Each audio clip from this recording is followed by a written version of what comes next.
afternoon, everybody. Buenas tardes. Welcome to the Submerged Podcast. Bienvenidos de nuevo, de regreso para el Cinco de Mayo. Yes, it is Cinco de Mayo.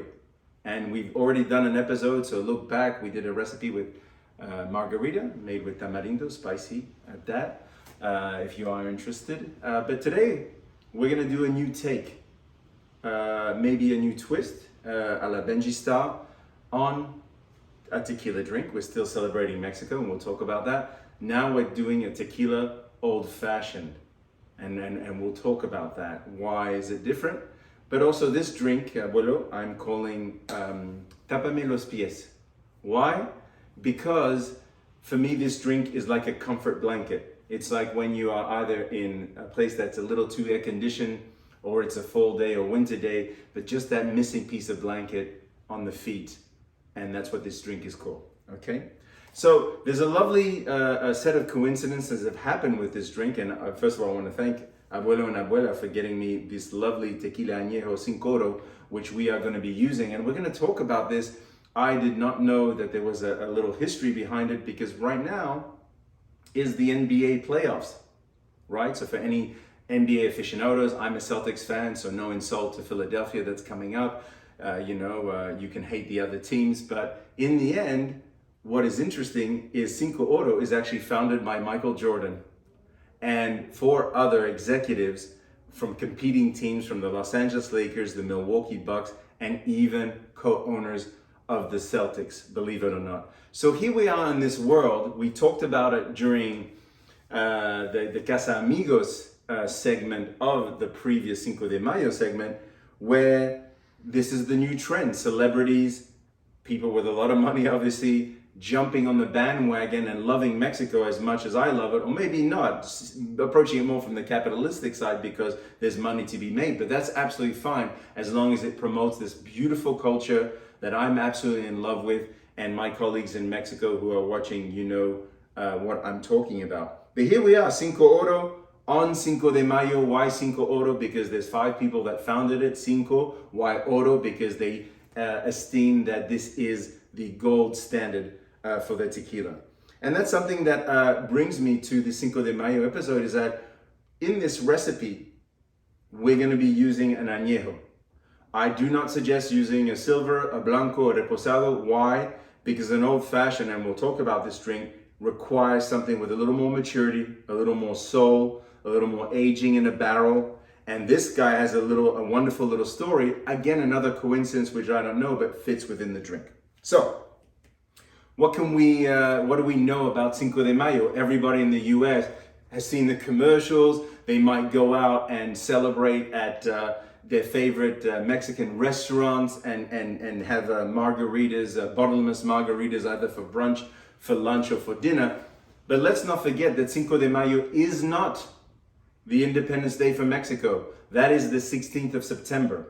What the Cinco de Mayo celebrates is La Batalla de Puebla, and a victory at La Batalla de Puebla of the Mexicans over the French. So I talked a bit about this in the last episode, so maybe a little more detail. This fight happened in 1862 on the 5th of May. Obviously, as with any war, there was a large build-up to it. There were kind of alliances between the French, the Spanish, the English, that were controlling Mexico through debt and through economic sanctions. And guess what happened? There was supposed to be a treaty that was supposed to be signed, and the French broke off and thought that they had the will and the power to conquer this land for their economic interests. And the Mexicans said, no, no, no, no. And this lovely military gentleman named Zaragoza was able to, through strategic maneuvers, push them back from Puebla. And if you know your geography, Puebla is very close to Ciudad de Mexico, Mexico City. So it would have been a very key victory should the French have won, but they did not. And this person was celebrated and still is celebrated, mostly in Puebla. It's less of a significance even in Mexico, believe it or not. So interesting that it's become a commercial holiday, a bit like Halloween, or maybe Valentine's Day. Sorry to break your heart, ladies. So, those, by the way, interested in numerology, Zaragoza died 3 days after his victory on the 8th of May. And He was 33 years old. So anybody want to look up numerology, you'll understand what I'm talking about, especially Jadel. So going back to the tequila old fashioned, if you know your old fashioned, this is typically done with whiskey, bourbon. I heard in Wisconsin they might do it with brandy. And what it is really honoring very good alcohol, complex alcohol with depth, with maturity, and then mixing in some bitters, and we'll talk about what that is, mixing maybe a little fruit if you wanted, getting also some zest from some citrus, especially orange peel, and then creating a classic cocktail. So this started appearing the old fashioned in the 1800s. There's obviously many different versions, but typically was with whiskey and bourbon. So you can do it with an añejo and tequila, but that's precisely why I said it, añejo, because why this has been aged 24 to 48 months, right? This one has been aged, I believe, in whiskey barrels, if not bourbon. So here's this nice connection. I've got a tequila that's gonna have a lot more orange peel, maple, maybe some cinnamony, chocolatey notes, either on the aroma or the palate, maybe with some dried fruit. So it's gonna lend itself to the old fashioned in an unbelievable way. This is a quick drink to make. Let's talk about the ingredients. I've got my tequila añejo. I have my bitters, and we'll talk about that. I've got a little cherry juice, which you know I love. I've got some simple syrup. Now, a lot of people, and this is where I'm putting the twist on it, a lot of people use agave syrup. So why am I using simple syrup? Because what I've done is I've taken some orange and mandarin peels and I've let it simmer in mixed in with the simple syrup, which is 1 cup sugar, 1 cup water for 24 hours, and it's taken on a beautiful aroma. Here's my tequila, but we'll talk about that. Beautiful smell. And this is where the TAPAME los pies, maybe that comfort. I'm going to use a little bit of simple syrup and a little bit of maple syrup. And that maple syrup is interesting. The tequila has some maple notes, and the maple syrup is going to bring it out. But obviously we have to be careful. Why is an old fashioned so good if you like straight up alcohol?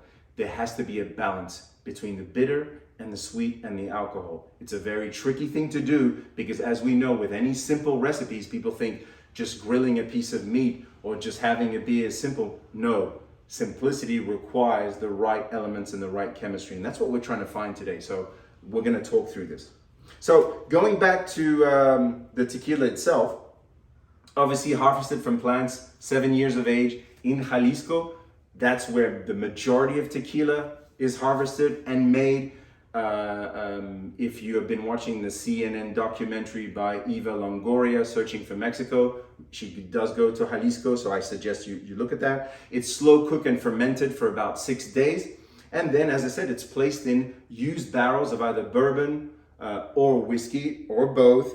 And then this is what you get. You get kind of a, similar to Zacapa with rum, if you're familiar with that Guatemalan rum, you get an alcohol that is reminiscent, aged kind of Scotch and cognac, right? So when I smell it, that aroma of, it's the agave obviously is there, that cooked agave never disappears right from tequila, but then I get that orange peel, then I get that butterscotch, and maybe a little chocolatey there, and we'll see. And if we just taste it like really quickly, why not? It's very hard to not be tempted, right? That's absolutely beautiful because it goes down soft. It's revealing itself. It's got some dried fruit at the end as it goes down, and I feel that slight little burn towards the back of my throat. So I'm really excited about this. Now, let's talk about the bitters. Here's another beautiful coincidence. I've got let me pronounce it right, Angostura bitters. I have orange bitters and I have cherry bitters. Normally the recipe is just with orange and Angostura. So Angostura and bitters, what are bitters? Bitters help cocktails. What they do is they add, as the name suggests, bitter notes to it. So whether it's cherry, whether it's orange, there's other ones called Peychaud that had an anise note. That's from New Orleans, Louisiana, from a French guy. More anise, as I said. But Angostura is, the bitters is going to be a mixture of water, sugar, alcohol, and then maybe 30 to 40 different type of plants. And people were using some of these bitters as digestives. There's actually a thing called digestive bitters. They help with the gut, and apparently your saliva reacts to them and helps you digest. So there was a medicinal aspect to this. But of course, they started making their ways into cocktails in order maybe to give it a different flavor, maybe make the cocktail last longer if you were receiving it from all the way from Britain or from somewhere else, right, in the tropics. So Angostura actually comes from Venezuela. Here's a beautiful coincidence. I've lived there 3 years. Abuela's lived in Venezuela, and we have a lot of friends there, colleagues and other friends. And so that came from Ciudad Bolivar. It eventually made its way to Trinidad, right? And so we see there the sugar and the colonial aspect with the British, but it has a nice Venezuelan origin. And then orange bitters, typically from the rind of Seville oranges, again, macerated water, sugar, and then with all those spices. And in this drink, it's gonna add that element to it, right? But with bitters, you have to be very careful, people. That's why you're gonna see in recipes, dashes. They always say, put 3 dashes, 4 dashes. Sounds very dainty, but what's a dash? A dash is 1/4 to 1/8 of a teaspoon. So we have to be very careful. Again, I'm going back to that balance element, right? So I've had to practice this a few times in order to get the right balance of the drink so it's neither too sweet, too bitter, too alcohol forward, right? Obviously, I forgot, and he won't be upset at me because I think with maturity and age, Jaggy Jags has become a beautiful, and sorry the orange fell, but he was holding my orange for me and he did transport my peeler, and thank you Jaggy for letting that go, I appreciate. But the orange is gonna be there to add a little element as we go through and making the drink. So let's start preparing. I'm gonna throw this away. The drink, I've got a nice cocktail glass. I would suggest using a large cube. You can use the one that I have, or a sphere cube, that works too. I'm gonna just put this behind. I'm gonna take my peeler and start peeling away and create maybe 1 or 2, depending on your taste. And what's gonna be important about this, just like with a dried herb, I'm gonna wanna rub it and maybe twist it a little bit. Why? Because it's gonna release the oils. So I'm just gonna rub it around the rim as I'm doing right now. I'm just gonna place it gently. And already my hands smell lovely like oranges. So I absolutely love that taste. This is me. If you've seen me prepare other cocktails, I think that cherry juice add an element which is very different. So I'm gonna place that cherry right there in the center of that cube. Look at how it's dancing right there. And what I'm gonna be doing is just adding, just a few splashes of that cherry juice from the bottom, mainly for very dramatic purposes, right? And as you can see, that glass is ready to go. I'm just gonna put it right here. So let's prepare the cocktail, ladies and gents. I'm gonna take my cocktail mixing. By the way, if you just have, I actually bought this yesterday. So if you don't have this cocktail, you're not a loser, but you can easily get it maybe for $5, $6 at your local wine store. In this case, thank you ABC Wine for your contribution. So in my cocktail mixer glass, I'm gonna put in, maybe it's a handful of ice cubes, right? We need it nice and cold. That is part of the trick. So as you can see, it's about 2/3 full for everybody. What's gonna happen now is I'm gonna take my shot. So they say about 3 ounces. So what I do is I do 2 shots, right? Completely full of the Anejo, my CINCORO. Thank you, Michael Jordan. I cannot believe it. I idolize you as a child watching the Bulls, and now I'm using your tequila. So life in capitalism world is a beautiful thing, right? So I've got those 2 shots. This is where I'm gonna have to be very careful, right? The sweet element. I talked about this. I wanna be very careful. Here is my simple syrup again with the skin of oranges and mandarin. I'm really just gonna put about 1/3 of that shot glass. That's it. I think that's enough. We don't want it to be too sweet, because I'm gonna be adding then my secret ingredient, and this is my TAPAME los PIES recipe. I'm gonna be adding about 1/3 of maple syrup, right? So that's gonna help out bring out the notes. Now here comes the bitters, right? So here they are. I look like an apothecary, right? And so we're gonna be about putting 3 dashes of Angostura Bitters, 4 of orange, and 2 of cherry. The cherry, again, is my recipe. 1, 2, 3. No more. Just like a good chemist, here are my orange bitters. By the way, this is a Woodford Reserve orange bitters, so that means they've been aged in barrels of bourbon. So again, I'm going back to what the traditional recipe calls for, bourbon or whiskey, but now I've got my main alcohol is tequila, but through these bitters, I'm reconnecting this drink. So that's why it's familiar, it's like a blanket of love, but I'm missing the feet, and that's why TAPAME los pies. So, we got a few drops in there. I've got about 3-4 drops. Let's go for another one. And then what I'll be doing is the surprise cherry ingredient. And guess what? Once those bitters meet the cherry juice and the real cherry, they're gonna make love to each other and they're gonna be very, very happy. So once I've got that mix, this is where I'm on the clock. Compared to a shaker, this is classic cocktail. What you wanna be doing is stirring for about 30 seconds, clockwise, counterclockwise. Most important is that you want to make sure if you're using agave syrup or if you're using, in my case, maple syrup, that you want everything to mix together. That's how you create this balance. So I'm on the clock, I'm watching the clock, I want to make sure I get exactly those 30 seconds, and I'm approaching. And by the way, I've forgotten a key element in this is my strainer, which I've left in the kitchen, but you know what? I'm gonna use my hands and be very adept so I don't interrupt the shooting, but that's absolutely fine. So normally you need a strainer. So obviously the strainer, why? So the ice cubes do not go there. So this is what I'm gonna do, old school style, almost like when you're separating the egg yolk from the egg white. And look at that, my hand is a beautiful improvised strainer. So there you go, I've poured the drink. It's a beautiful color. You can see the cherry juice and my cherry for dramatic effect. That TAPAME los pies effect is on the bottom. So now we've got that slight bitter. The agave is still there, but now it's muted.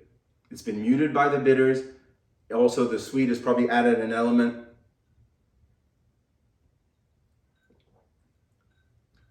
So now this is a drink that is sophisticated.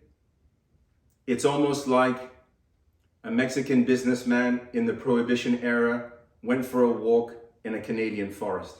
That's what it is. And it feels comforting. There's some sweetness. The alcohol is there. It doesn't shy away from the Cinco de Mayo experience of tequila, but it adds a whole new element to it. And that you can sit down, enjoy with your loved one, enjoy with your family. This is sipping, as Michael Jordan apparently had to teach his fellow co-owners, you need to enjoy tequila. You need to take time with it. He loved a slice of orange, apparently, or still does in his tequilas. And this is what I'm getting here too. Some nice orange peel, some nice bitters, but not shying away from the alcohol. So thank you very much, everybody, for tuning in again to the Submerged Podcast. Muchísimas gracias. Today we've made a tequila old-fashioned TAPAME los pies recipe by Benji. Please subscribe, follow us, and we'll see you very, very soon. We've got 2 exciting episodes coming. One related to the Boston Marathon, the other related to hip-hop, and some controversy around that, and we'll talk about that in the next 2 episodes. So thank you, abuelo. Thank you, everybody. Cheers and have a lovely Cinco de Mayo. Salud. Cuando estoy contigo crece mi esperanza. Has alimentado el amor de mi alma. Y sin pensarlo el tiempo me robó el aliento. ¿Qué será de mí si no te tengo? Si no estás conmigo.